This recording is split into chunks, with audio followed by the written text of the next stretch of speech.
కాలీవుడ్ నటి విజయలక్ష్మి పడుపు వృత్తిని సాగిస్తున్నారని ఇందుకు సంబంధించిన ఆధారాలు తన వద్ద ఉన్నట్టు నామ్ తమిళర్ కచ్చి కన్వీనర్ అలాగే నటుడు సీమన్ సంచలన వ్యాఖ్యలు చేశారు. ఆయన వ్యాఖ్యలు వివాదానికి దారితీశాయి.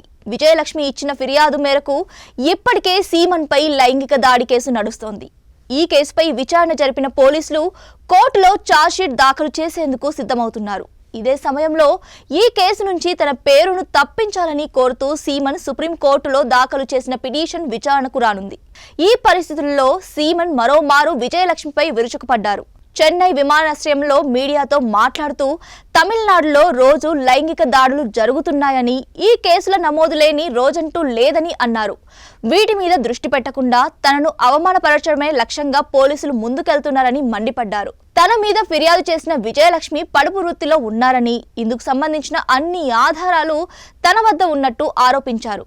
నగరంలోని ఓ ఖరీదైన భవనం తీసుకుని ఆమెతో పాటు మరికొందరు యువతులతో ఈ వృత్తిలో ఉన్నారంటూ తెలిపారు. ఎంజాయ్మెంట్ గురించి ద్రవిడ సిద్ధాంతకర్త పెరియార్ చెప్పిన ఎంజాయ్మెంట్ వితౌట్ రెస్పాన్సిబిలిటీ అన్న వ్యాఖ్యల్ని తాను అనుసరిస్తున్నానని వివరించారు. పెరియార్ మార్గంలోనే ఇప్పుడు తాను కూడా నడుస్తున్నానని, అలాంటప్పుడు తాను ఏ తప్పు చేసినట్టో చెప్పాలని ప్రశ్నించారు. ఇందుకు డీఎంకే ఎంపీ కనిమొళితో పాటు ఆ పార్టీ వర్గాలే కాదు, కమ్యూనిస్టులు, కాంగ్రెస్ పార్టీల నేతలు ఎలాంటి సమాధానం ఇస్తారని ప్రశ్నించారు. దీనిపై స్పందించిన విజయలక్ష్మి తన కన్నీరే భవిష్యత్తులో సీమన్కు శాపంగా మారుతుందని తిట్టిపోశారు.